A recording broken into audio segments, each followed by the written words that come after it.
nossa querida Érica Sakaki. Ela vai falar sobre o dia a dia dos oficiais de justiça, situações de risco e dicas de segurança. Quem não acompanha no início, a Érica é a nossa palestrante. Ela é fundadora do canal Vida de Oficial.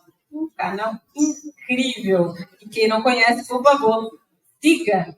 Não é mesmo, Érica? Érica, seja bem-vinda. O espaço é teu.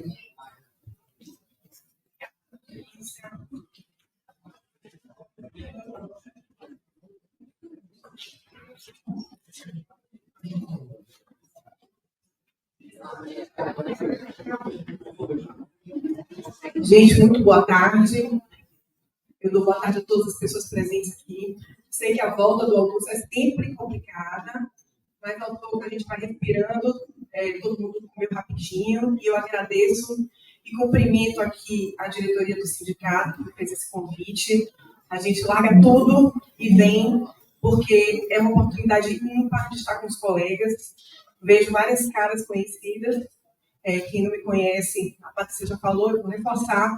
Eu sou uma das administradoras do canal Vida de Oficial e acaba que eu conheço um pouquinho de cada um de vocês quando me mandam os materiais para serem visibilizados lá nesse espaço que é construído coletivamente pelos oficiais de justiça do Brasil, desde lá do Oiapoque ao Chuí.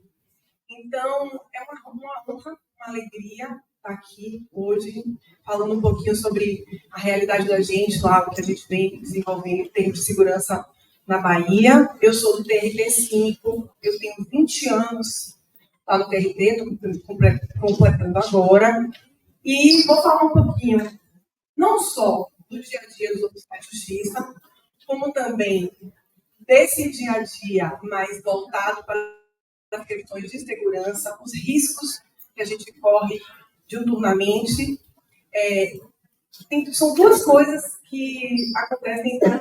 Uma diz respeito à fundação lá do canal Vida de Oficial, e a outra coisa é o desenvolvimento de um manual de segurança. E vocês vão ver, ao longo da minha fala, como é que esses dois movimentos se entrelaçam. O manual de segurança foi criado lá no TRT 5, é um trabalho que a gente desenvolveu já desde o ano de 2015, e que a gente tem hoje a sorte de poder levar esse trabalho para os tribunais. Através desse trabalho, a gente acaba visibilizando também o que é que o oficial de justiça faz, quais são os desafios, quais são as dificuldades, como é que ele vive no dia a dia. Existe muito mito sobre o que é que um oficial de justiça faz. E nesses estudos que a gente empreendeu lá para criar o manual de segurança, a gente percebeu que não é só o cidadão comum, ou seja, o jurisdicionado que não conhece o oficial de justiça. Não, os nossos próprios pais não conhecem. Muitas vezes os nossos colegas servidores da secretaria, dos escritórios, os magistrados, os demais servidores do Poder Judiciário não desconhecem faz mesmo um oficial de justiça. Então, onde é que se entrelaça o trabalho do manual de segurança que foi criado lá no TRT, na 5ª região, eu trabalho há 20 anos, e o trabalho que a gente faz no campo da esfera virtual, de visibilização dos oficiais de justiça através do canal Vida Oficial. Onde é que isso se entrelaça? Então, essa fala agora foi só uma introdução para todo mundo entrar, sentar, respirar um pouquinho, e eu gostaria muito de começar a fala chamando vocês para 2 vídeos. Eu vou trazer 2 vídeos sobre a nossa atuação no dia a dia. A gente começar a pensar sobre essa realidade e os riscos aos quais estamos sujeitos na nossa atuação.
Paulo, o oficial de justiça está ali acompanhando toda a explosão desse executado.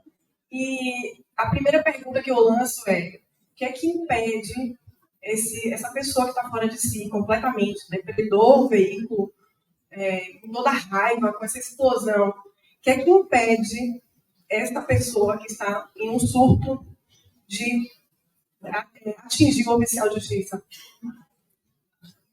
Agredir o oficial de justiça. Então, primeira pergunta. Vamos para o segundo vídeo. Isso, Rodrigo. Irmão, tira o carro. Tira o carro. Tira o carro. Tira o carro. O que é isso? Você está ameaçando a gente? Então, você está vendo rápido?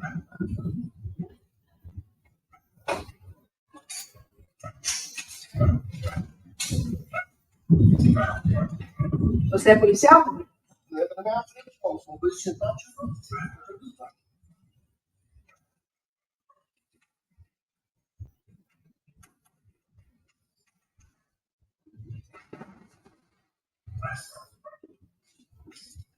Você sabe que você não pode sair com essa moto, né? Porque ela está apreendida.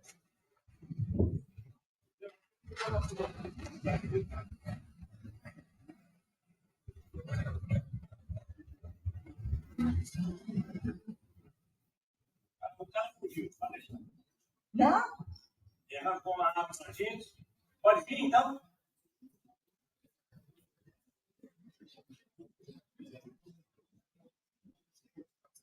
Bom, esses vídeos, infelizmente, não são casos isolados, são recentes, e a gente recebe esse material praticamente toda semana. Não com toda essa gravidade, claro, a gente pincelou dois que são mais gritantes, mas a gente recebe material sobre diversas ocorrências, cumprimento de diligências, todos os dias, posso dizer isso. A gente tem hoje um banco de dados com mais de 21 mil materiais, né? Desde fotos, vídeos, às vezes até áudio, falando sobre as diligências. E dentre essas 21 mil constam do nosso banco de dados brutos,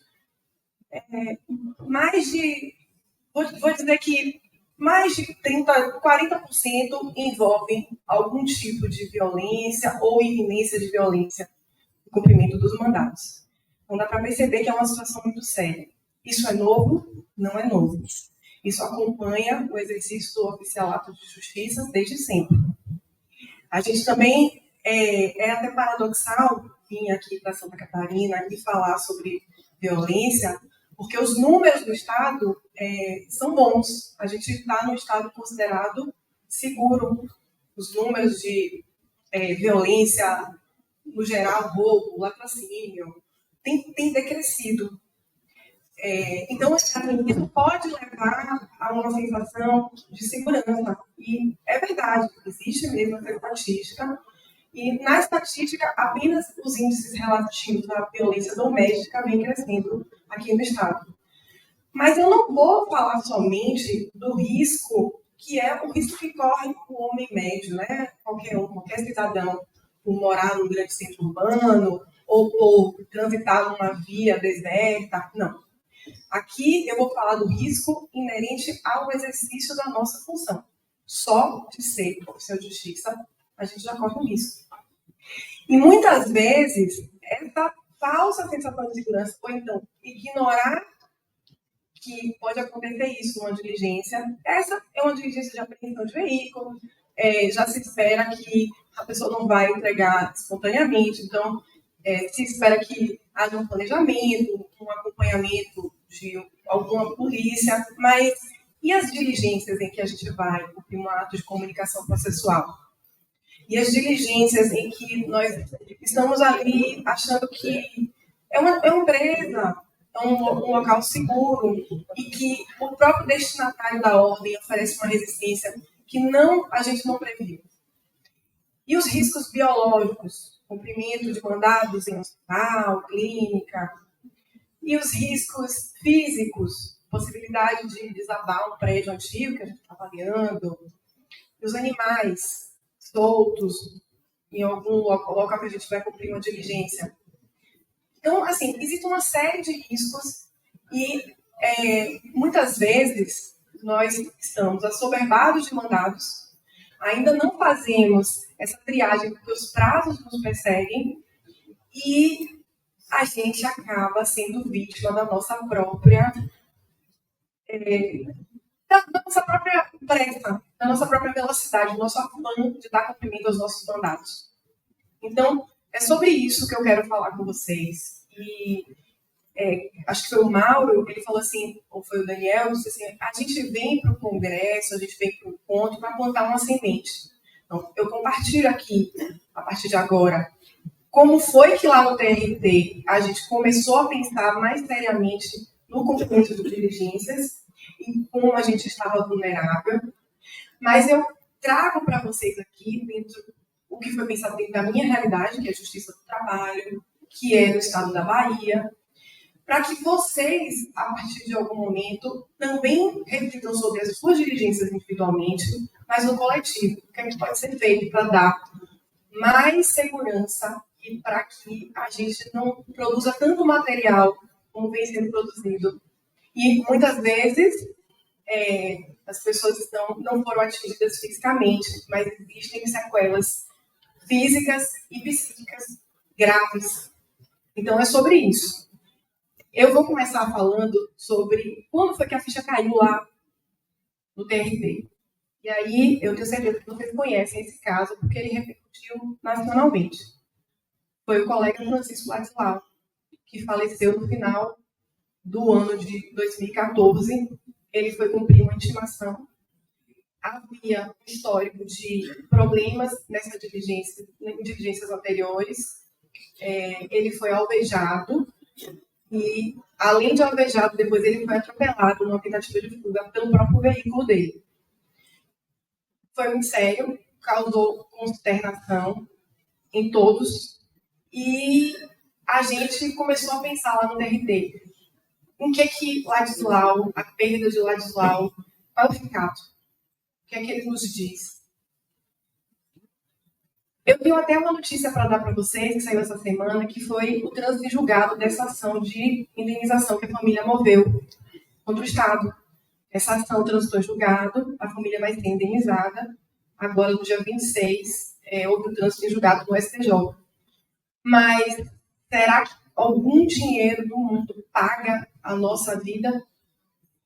A ausência da gente para a nossa família, nossos familiares, nossos filhos? Será que os pais de Francisco Ladislau, de alguma forma, sentem a reparação? Claro, tem que haver uma reparação. Mas não paga. Então, a gente precisa trabalhar no preventivo. E foi pensando nisso que lá em 2015, o DRT-5, um grupo de oficiais, começou a pensar mais seriamente sobre segurança. E logo de imediato, a gente teve conhecimento de um trabalho que eu sempre trago, todas as vezes que eu venho fazer alguma fala sobre riscos, sobre segurança, com esse trabalho lá de Goiás, feito pela Asojap de Goiás, que é um dossiê de crimes cometidos contra oficiais de justiça. Esse trabalho foi atualizado até julho de 2021, e eles tentam catalogar, fazer uma estatística, né, de quantos e quais são as diligências e quais são os crimes que são praticados contra oficiais de justiça no Brasil todo. Claro que é sob a subnotificação. A gente não tem a cultura de fazer o registro do que acontece com a gente. Os tribunais também não têm protocolos específicos para tratar essas ocorrências. Então, isso é muito grave. Por quê? Porque a gente não tem estudos precisos sobre esse tanto de ocorrências. Mas esse trabalho da Asojap já dá uma boa ideia do que é que acontece e quais são as diligências mais problemáticas, digamos assim.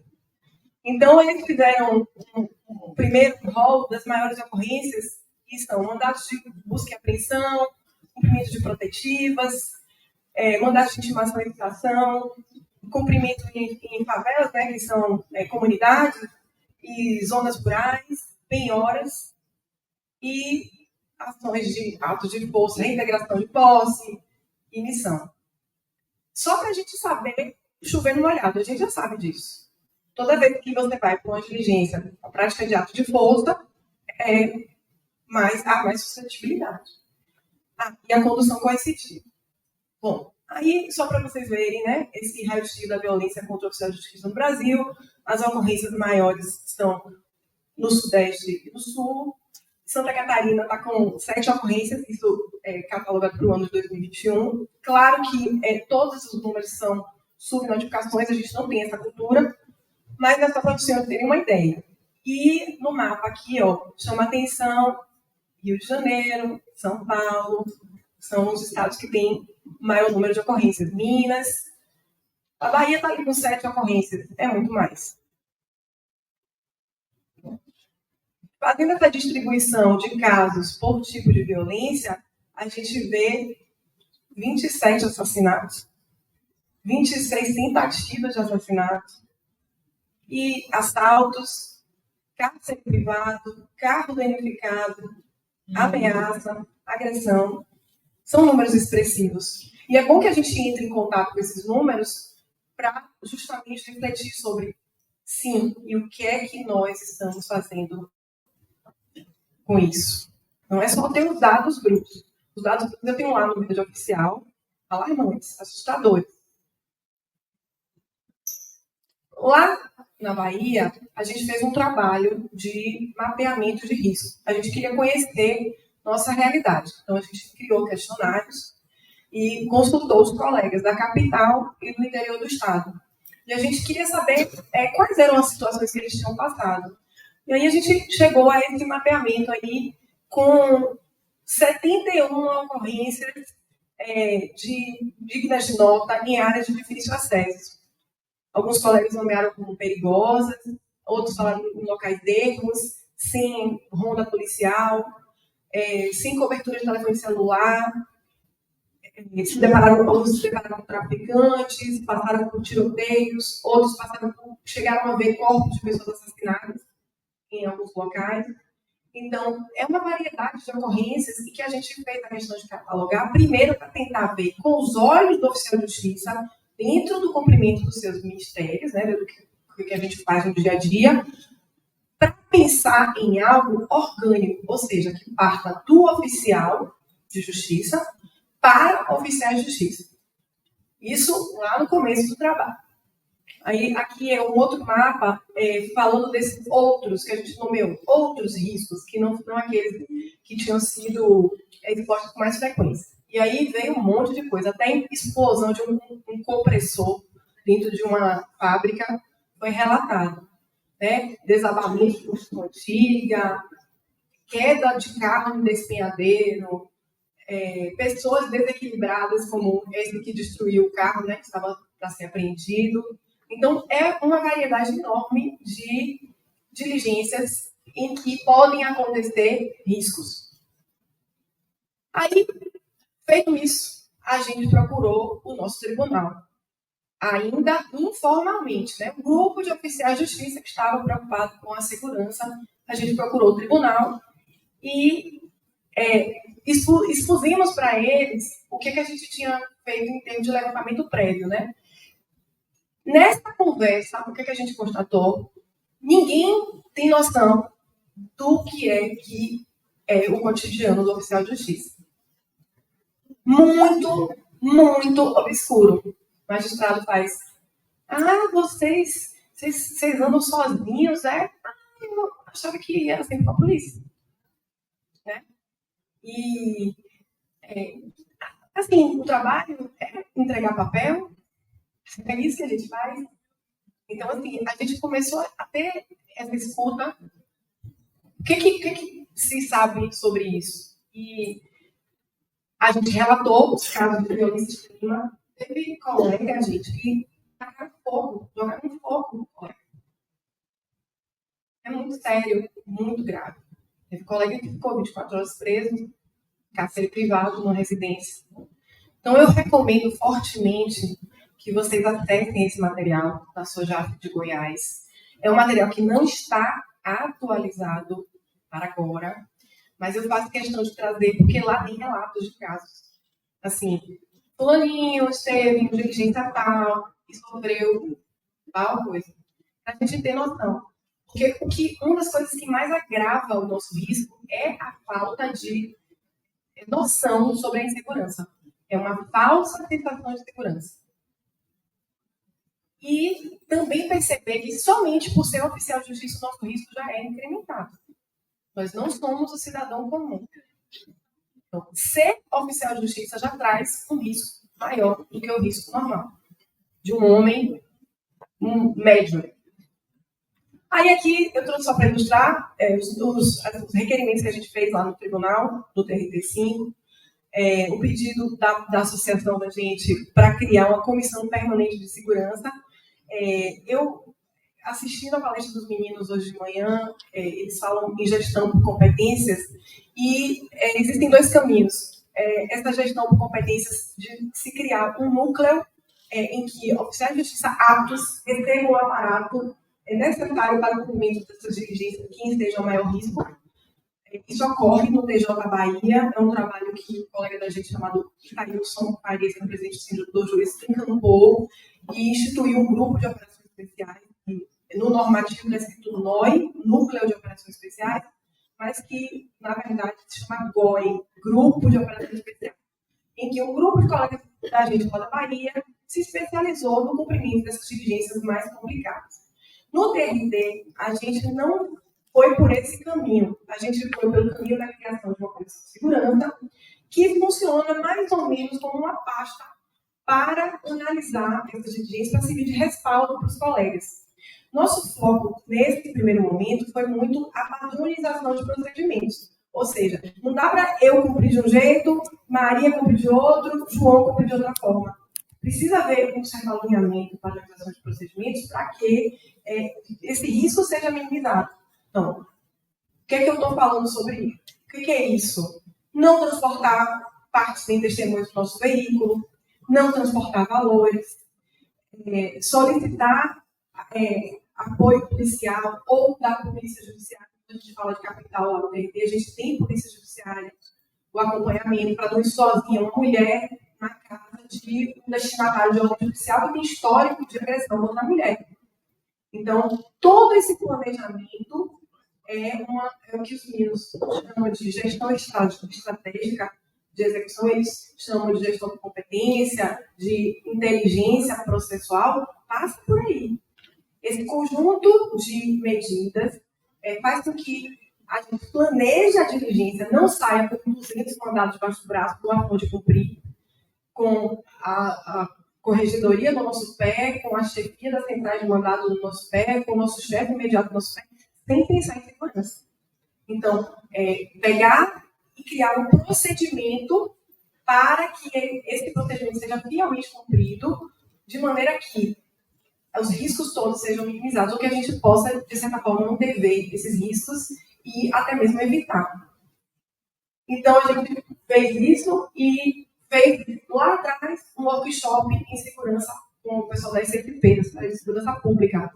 Foram poucos oficiais de justiça na época, porque vagas ilimitadas. Depois disso, a gente virou um multiplicador desse workshop. Mas não adianta ter um workshop em 2016, você ter aula, toda a expertise da polícia, saber como técnica de defesa pessoal, evasão, e parar ali, não ter uma formação continuada. Então, se todos os oficiais de justiça vão cumprir esse tipo de diligências, é preciso que haja capacitação continuada, porque a gente se esquece.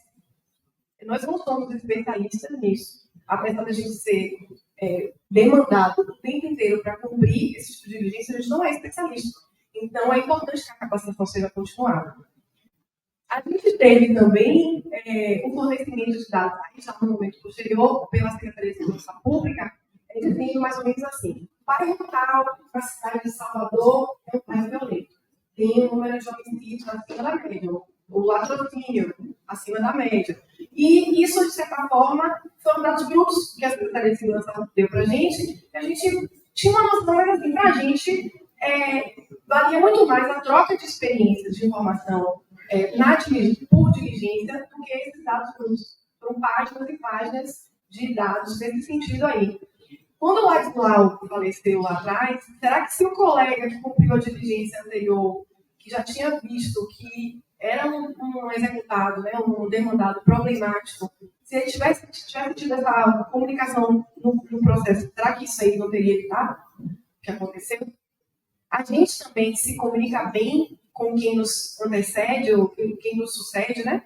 Quem vem depois da gente cumprir aquela diligência. Será que a gente está se preocupando com isso quando a gente dá a certidão? Que teve problema, que houve um indício, ou então estive naquele endereço ali, tem indícios de presença de estruturas paralelas de poder, tráfico de drogas. Certificar que é para poder o colega que vem depois, que vai cumprir aquele mandado, saiba.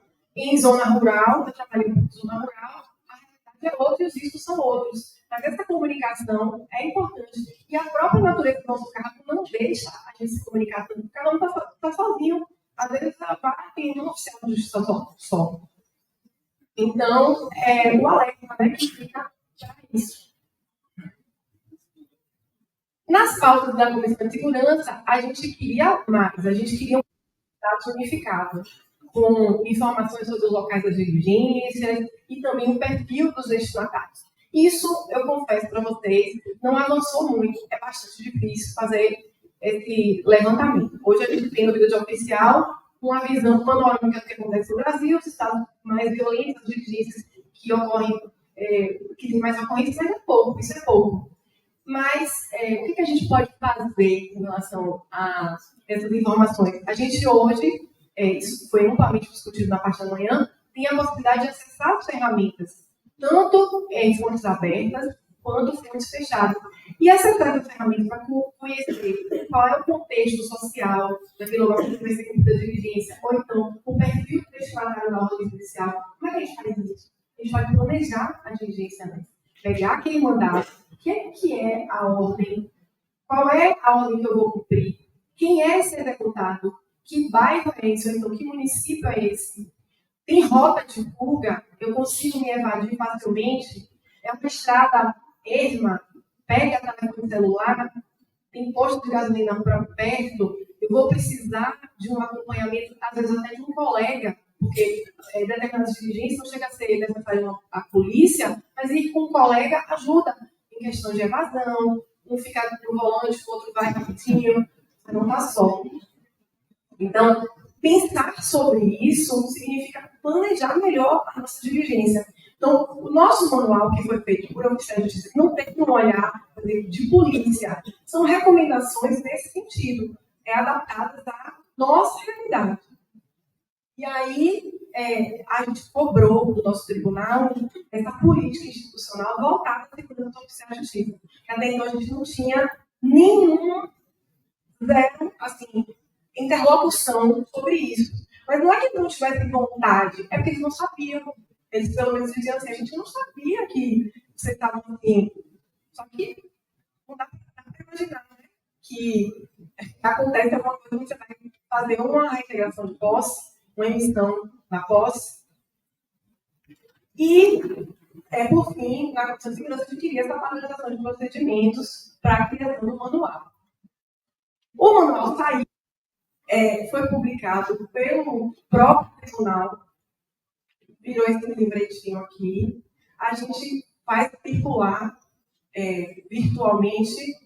Os grupos de WhatsApp, está lá no vídeo oficial, está no perfil, na bio, tem um link para acessar ele. Mas desde já, gente, eu me coloco à disposição de vocês. Quem quiser, eu encaminho pelo WhatsApp, por e-mail, para que vocês conheçam um pouquinho do que a gente fez, esse trabalho que a gente fez, essas recomendações. Como foi publicado pelo TRT, o que acontece? No primeiro momento, todas as vezes que a gente ia dar uma certidão, a gente fazia referência aos itens do manual de segurança. Então, por exemplo, penhora em boca de caixa, que é penhora de valores.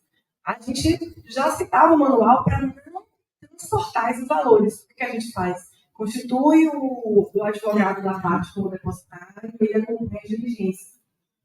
Condução coercitiva. Condução coercitiva a gente faz com a polícia. E aí o conduzido não vai no carro do oficial de justiça, vai na viatura.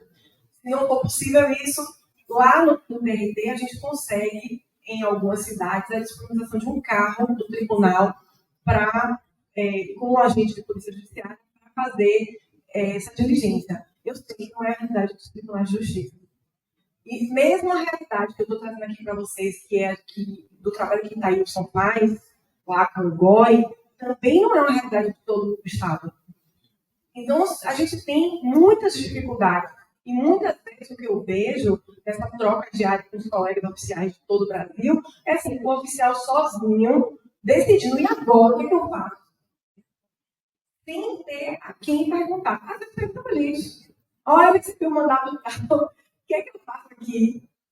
A situação aqui. Aí a gente para, e assim, é uma responsabilidade muito grande também dar uma recomendação de segurança sem conhecer a realidade daquele local em que o colega vai cumprir a diligência.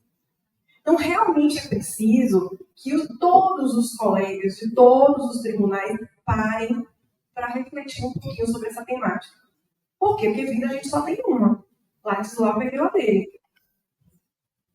E, então, o tribunal mesmo, ele publicou esse manual. A gente está fazendo circular há muito tempo.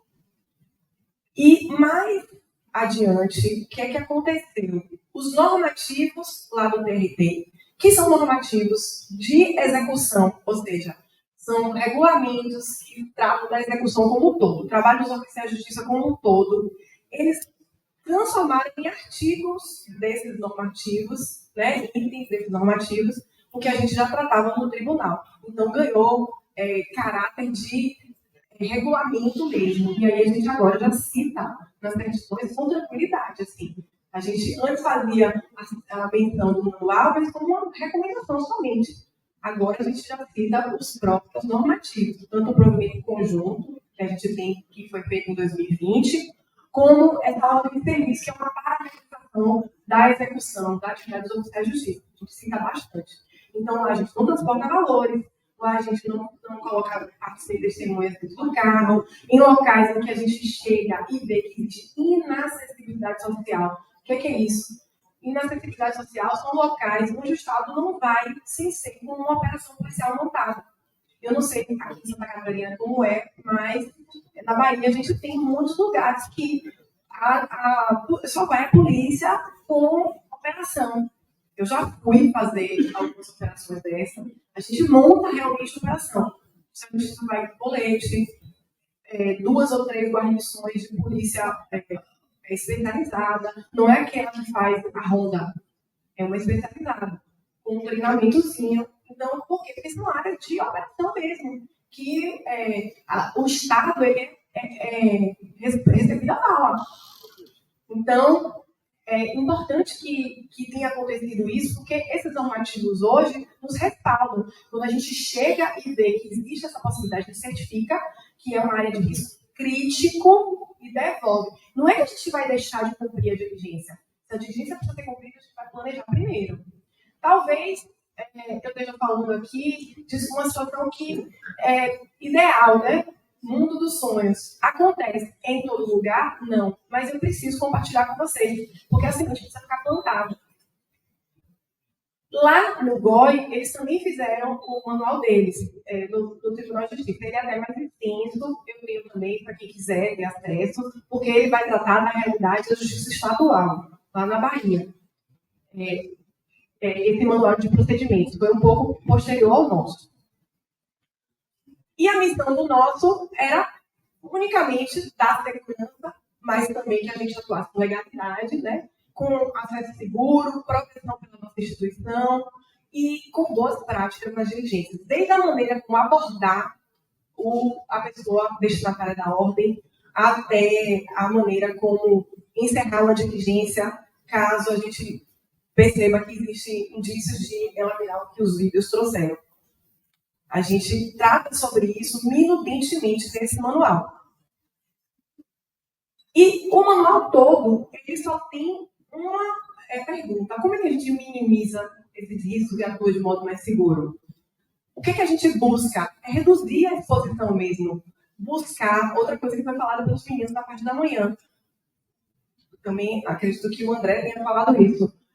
Buscar um resultado máximo com um número mínimo de diligências. E, claro, termos mais efetivos nisso. Porque quanto mais diligências a gente faz, mais expostos nós estamos. Então, se é feito um planejamento prévio, né, com seguindo certinho os procedimentos, menos diligências, mais tanto de sucesso. Como é que a gente faz isso? Acesso às ferramentas, pesquisa em fonte aberta, pesquisa em fonte fechada, para ser mais efetivo e não ter que ir 3, 4 vezes no mesmo lugar. Porque só estar várias vezes no mesmo lugar já não se expõe. Outra coisa, estar com a polícia é complicado, porque hoje você está com a polícia, amanhã você vai no mesmo lugar tem a polícia, e aí a gente ganha, fica com essa imagem associada à imagem da polícia, mas nós não estamos o tempo inteiro com a polícia do nosso lado. Então, tudo isso precisa ser pensado.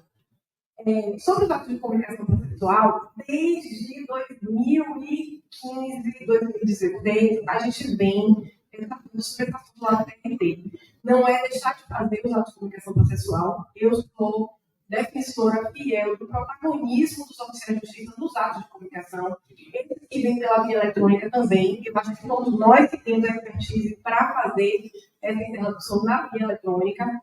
É uma atribuição nossa, mas os atos de comunicação processual físicos, né, presenciais, tendem a diminuir. Por quê? Porque uma parte deles vai ser encampada pela via eletrônica. E isso, de certa forma, é um benefício se a gente for pensar em termos de exposição.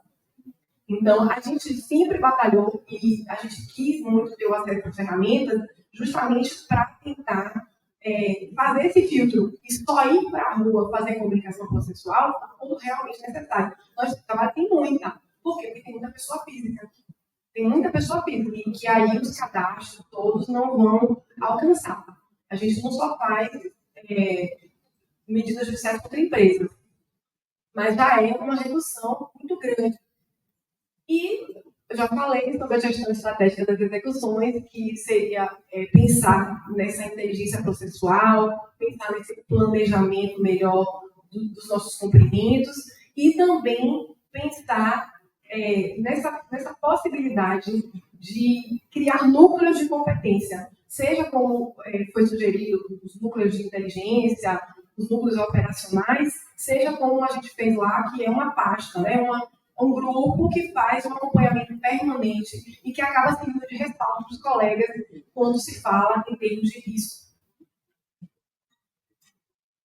Também a gente lá consegue fazer cumprimentos de diligências de endereços alternativos, quando existe, já aconteceu comigo, inclusive, assim, num lugar super mega perigoso, para fazer uma penhora e descobri que poderia fazer, o demandado tinha um outro endereço em que eu podia fazer essa penhora, então me salvou, eu poderia estar viva aqui hoje para contar essa história. Os núcleos de inteligência, lá a gente tem um núcleo chamado NAI, que é um núcleo de apoio à execução. Então, às vezes, a gente recebe um mandado, já sabe que é uma área complicada, a gente fica tentando fazer pesquisa para ver se for comunicação processual, parte pessoa física, tem um endereço de trabalho, procura a família toda para ver se essa pessoa chega até a gente pela via eletrônica, justamente para não ir nessas zonas de risco. Esse núcleo funciona e nos ajuda muito no nosso dia a dia, porque ele tem acesso a várias ferramentas que trazem os bancos de dados de acesso às pessoas com endereço atualizado, telefone, às vezes também puxa a ficha criminal para ver se tem ocorrência em nome daquela pessoa. Às vezes nem isso, às vezes é um apelido que a gente está precisando para poder achar. Em zona rural acontece muito, né? A pessoa só é conhecida pelo apelido. Então, esse núcleo nos ajuda nisso. Eu queria, já me encaminhando para o final, falar para vocês que minha realidade, a realidade da Bahia, que é o segundo estado brasileiro hoje com mais violência, né? Está lá. As nossas estatísticas não estão boas. A gente tem hoje 6 facções das 70 que existem no Brasil ativas, 6 estão na Bahia. E a situação piorou muito com a chegada das facções do Sudeste.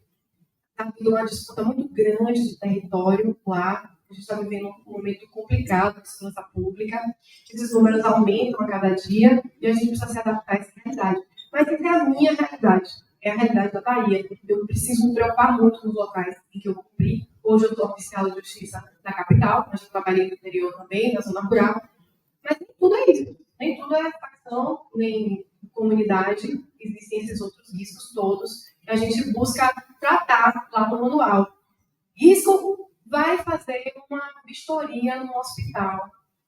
Para tratar de material biológico, EPIs são fornecidas, vai fazer uma emissão na posse e tem cachorro. Quantos oficiais, colegas da gente mandam, toda semana, gente, mordida de cachorro. Parece besteira, mas não é.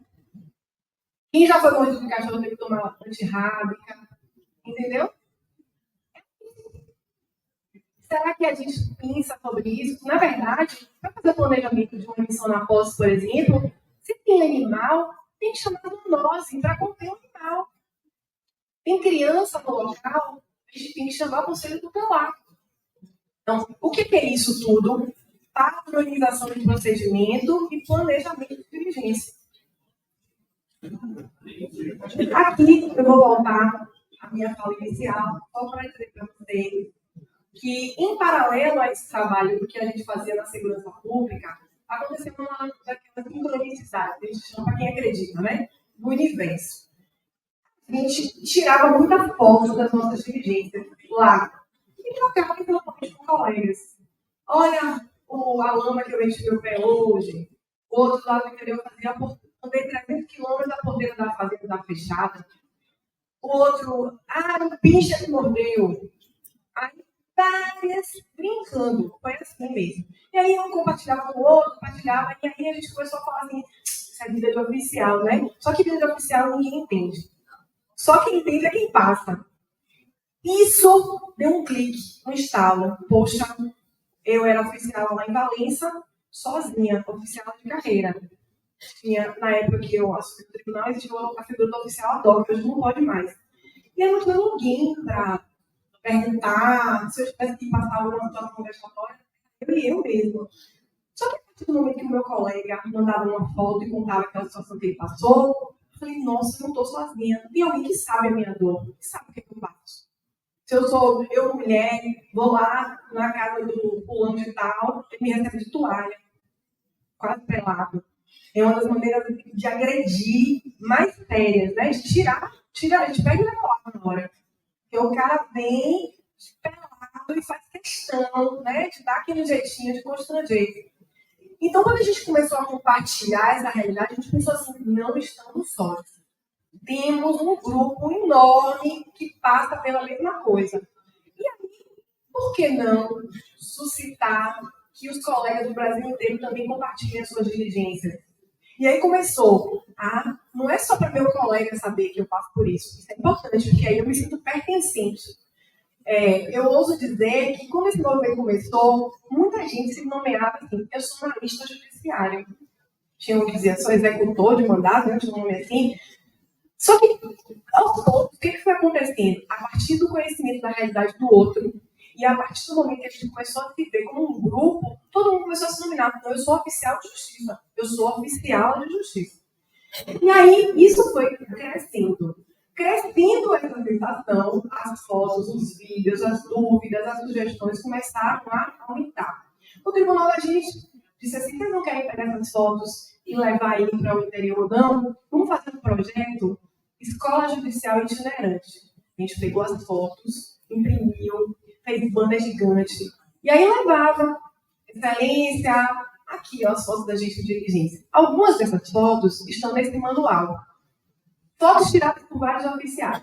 No lobby do tribunal lá na Bahia, em Salvador, né, na sede, a gente fez uma exposição que durou meses. Então, chegava lá alguém para ser atendido pelo seu trabalho, reclamante, via o trabalho dos oficiais de justiça.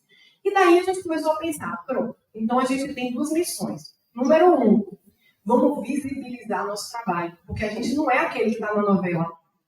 Não somos esse, né? E vamos também propalar e pedir para o cidadão que atenda bem o oficial de justiça. não nos receba como aquele que depredou o carro todo, quase só vi a hora dele pegar aquele ferro e jogar na cara do colega, e o colega ali com vontade de mão. Olha, ele destruiu o carro. Receba bem o oficial de justiça. Por quê? Porque ele assegura a sua defesa, ele oportuniza a vir no processo com a sua versão. O oficial de justiça, no mínimo, ele faz isso quando a gente está falando do executado, né? A gente dá a oportunidade a ele para se defender em juízo, ele fazer, ser ouvida a voz, a sua voz. Fora todas as outras coisas, a materialização dos direitos, a efetivação da justiça, a pacificação social. Nós somos importantes pra caramba. A gente só precisa tomar posse disso, né? Levantar a cabeça. Outra coisa que a gente precisa, gente, ontem saiu uma notícia, né? Um jornalista Rui Castro, se não me engano, Folha de São Paulo, chamando os oficiais de justiça de palangras e sonâmbulos.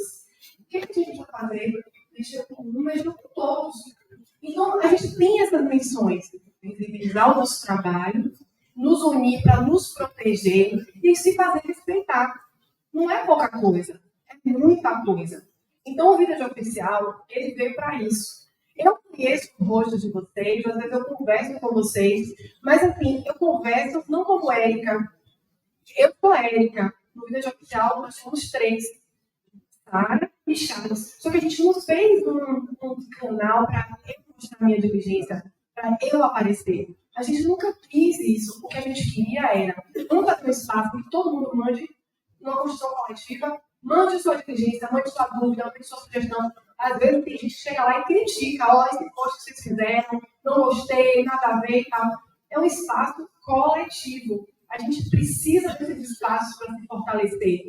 A gente precisa continuadamente discutir com nossos pares e ver o que o pessoal de Santa Catarina pode contribuir para a Bahia. O que o oficial de Santa Catarina tem para mostrar da realidade dele que eu posso aproveitar? O que um oficial lá no TRT pode comunicar para um oficial do Tribunal de Justiça? E assim sucessivamente. Então, essa é o nosso escopo, é visibilizar a nossa atividade. A gente está chegando aí a 15 mil seguidores, não são só oficiais, a gente tem público de concurso, a gente tem o pessoal de secretaria. É muito legal essa troca. Então, assim, eu convido vocês a conhecerem quem não conhece, a contribuírem, quem quiser contribuir, mas, sobretudo, eu convido vocês a refletir sobre isso. Quanto a gente precisa se visibilizar, não somente como uma medida de segurança, para que os nossos colegas ou até mesmo o jurisdicionado não saibam que faz um oficial de justiça, mas também porque quem não é visto e nem é lembrado, nunca vai ser respeitado, gente. Então, esse é o meu convite. Aqui é um pouquinho que tem lá, só trouxe para mostrar para vocês. A gente recebe muito material, e aí normalmente faz 3 posts por dia. A gente trabalha muito, 24 horas por dia para fazer isso. Mas é uma coisa que nos dá uma alegria muito grande. E nesse QR Code tem aí um texto que eu vou finalizar minha fala falando sobre essa diligência. Essa diligência, lá atrás, eu vivia no mundo de sorvete, naquele mundo ideal. Então, lá atrás, quando eu era oficial novata e assumi, não tive muito treinamento e pouquíssimo treinamento em segurança. O que aconteceu? Na Justiça do Trabalho, quando a gente tem uma comunicação processual para receber crédito, a gente endoida. A gente fica doido porque a gente quer muito que aquela parte receba o dinheiro dela. Normalmente são pessoas carentes, trabalhadores e tal. E a Érica recebeu um mandado para uma senhora receber um dinheiro. Uma senhora deficiente que morava num lugar inóspito. E aí, não planejei diligência, não olhei para o meu mandado, não procurei saber qual era o bairro, nada. Peguei o mandado, botei debaixo do braço e fui. Louca, porque Dona Maria ia receber dinheiro. E até hoje é assim, a gente faz tudo, move céus e terras, quando é liberação de crédito. E aí, quase eu não volto. Quase eu fico lá, nessa baixada, esse lugar que o menino me levou, tinha uma boca em atividade, e o dono da boca só falou assim, ó, eu vou cuspir. Quando eu caí no chão, eu quero ver você lá em cima. Mas ele não falou assim, educadamente, nem delicadamente, não. Vocês podem imaginar como é que ele falou, de tudo que ele me xingou, né? Então, assim, eu virei fumaça, eu não sei até hoje como eu achei perna, eu poder subir, chegar lá em cima, entrar no meu carro e ir embora. Eu podia ter ficado. Eu podia ter sido lá naquele dia. Então, esse texto, em alguns anos, eu escrevi contando essa diligência em detalhes. Tudo que eu vivi, tudo que eu vi e tudo que eu senti. E aqui fica o meu convite para vocês entrarem um pouquinho nesse mundo aí e fazerem as reflexões. Para que o mais importante de tudo é que vocês saiam porta fora, pensando assim, tudo que a Erika falou hoje aqui, esse manual que ela divulgou, essas reflexões que o povo lá da Bahia fez, o que é que isso serve para a minha vida? Para a minha vida de oficial? O que é que eu pego disso tudo? Então, fica aqui o convite. Quem precisar e quiser o manual, está no link do Instagram lá na bio, mas quem for difícil de acessar, pode me procurar, estou à disposição para isso e para todas as outras coisas. Muito obrigada.